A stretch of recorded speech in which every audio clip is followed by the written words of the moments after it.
Welcome to the Inner Entrepreneur Podcast. I'm Paul Ryan, and today I want to talk to you about the danger of making decisions when you're in a highly emotional state. We all become emotional at times. Emotions are good, but emotions are not designed to help us make strategic decisions. The problem is, when you're drifting towards either end of the spectrum, you have moved out of the executive function and you've moved into a part of the brain that does not make good strategic decisions. Now, when I say strategic decisions, I just don't mean business or professional decisions, although they're important. I mean any decision that's not fight or flight. If you experience, say, anger or fear, and you're in a life-threatening situation, obviously then you want to make an immediate emotional decision to get out of that situation. But mostly we're not in those sort of situations. Mostly we're in situations that some degree of strategy is involved, and that can be personal, business. What I mean is it requires you to think it out. It requires you to plan a little bit and think through what are the choices, what are the options, and what's the best way to move forward. Now, I've had the experience of making business decisions when I was both angry and business decisions when I was elated. And my experience in both situations is they do not end well. When I've made decisions and I'm angry, what tends to happen is I make irrational decisions. I make decisions that are striking out, and I tend to make the situation worse. I tend to prolong the problem that I'm maybe trying to get rid of. I end up making it worse for other people involved, and I make it worse for myself. But I've also made some decisions when I've been elated. And the interesting thing is, when we're elated, we tend to see possibility, we see opportunity. That's what our mind is focused on. Just like when we're angry and we're frustrated, we tend to only see problems, risks, and dangers. And the truth is, life is somewhere in between.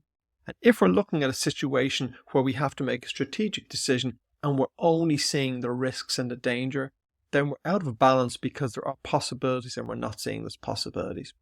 But I've made some decisions when I've been elated, when I've been joyful. And what I mean by that is I've seen an opportunity and I've gone, this is going to be a great business opportunity, a great investment, whatever. You know, when you get into that state of mind, when you're not looking at something in a balanced way, you're looking at something in an elated way, and you're only seeing opportunity. And making decisions when you only see opportunity is also dangerous. A number of months ago, I got a call from a client, and he was certainly in an emotional state. He was angry.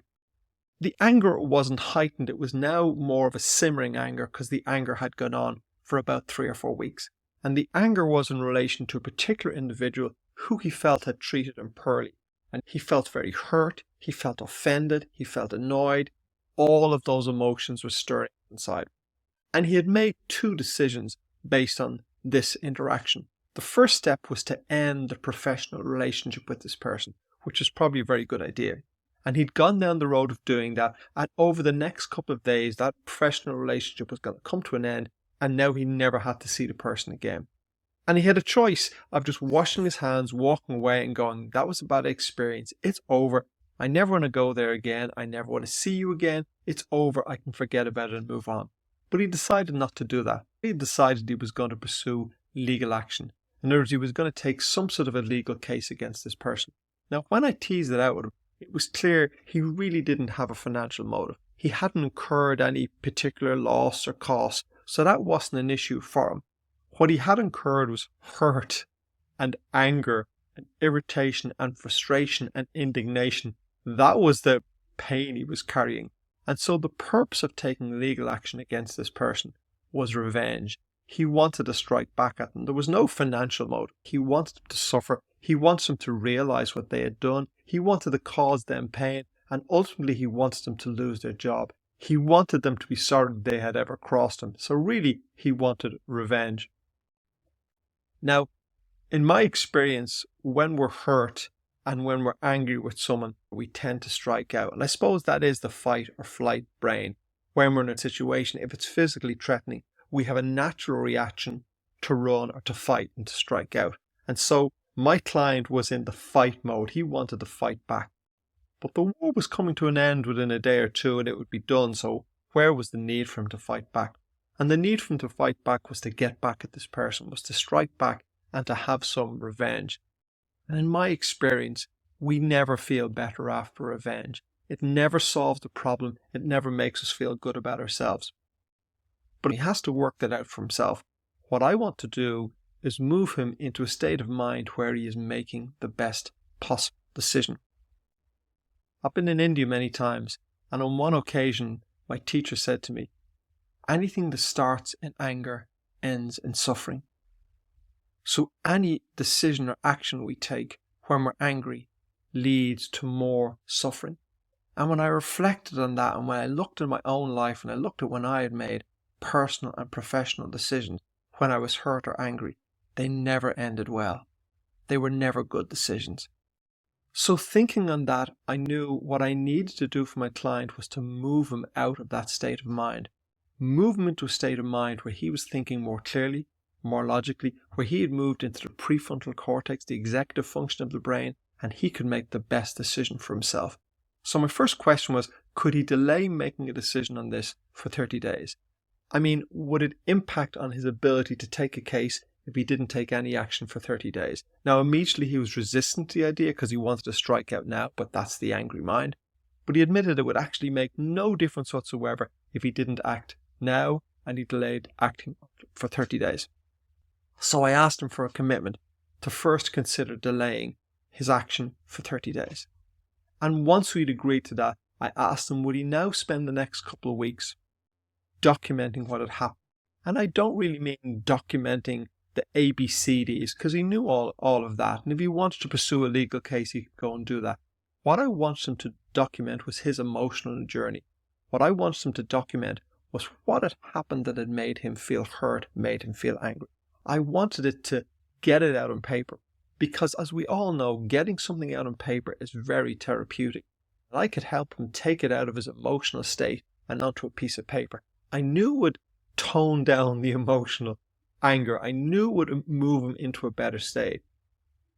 So if I could get him to dial down the intensity of the emotion he was feeling, I knew he would move towards better decision making. So in this step, he would spend a couple of weeks documenting his own emotions, beginning to reflect on how he felt, and hopefully beginning to realize that he had some responsibility for how he felt. Now, I'm not saying he had responsibility for the actions or responsibility for the behavior of the other person, but he does have some responsibility for how he feels. I'm sure you've been in situations where an event happens and people react differently. Some people remain very calm, very structured thinking. Some people panic. Some people don't seem to be bothered at all. What we realize from that is that events are separate to our reactions to it. And our reactions are based on our perception of the situation and our own inner state. So knowing this, we have to look to take responsibility for our own emotions, our own feelings, realizing that events will take place in the world, and we can't let the world control how we feel. We have to go inside and do the inner work so we can control, at least be aware of how we feel. And once we become very aware of how we feel and we see our emotions stirring, we can begin to separate that from the event that's taking place and realize, well, we can park the event for the moment and we can begin to look inward and see can we heal our own emotional journey. So in doing this, I hoped that some blame would be removed to the situation. I hoped we would begin to see that, yes, this person had wronged him, but his reaction was his own and his feeling was his own. And once he recognized his feeling was his own, then maybe he could begin to release those feelings and he wouldn't feel quite as angry.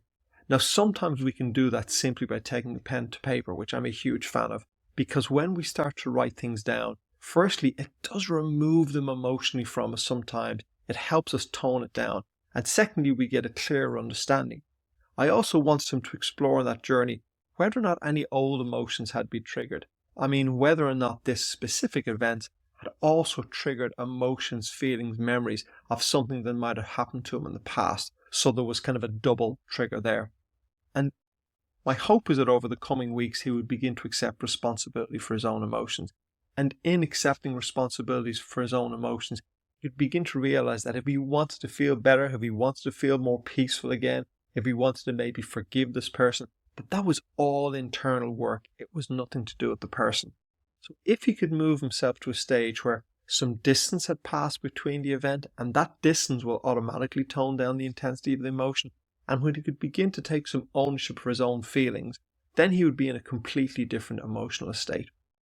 So it's not for me to decide what my client should do next. He has to decide how he wants to proceed. Certainly one option is that he just finishes the relationship with the person and moves on, never thinks about it again. But even if he does that, if he doesn't address his own emotions, he may still continue to suffer.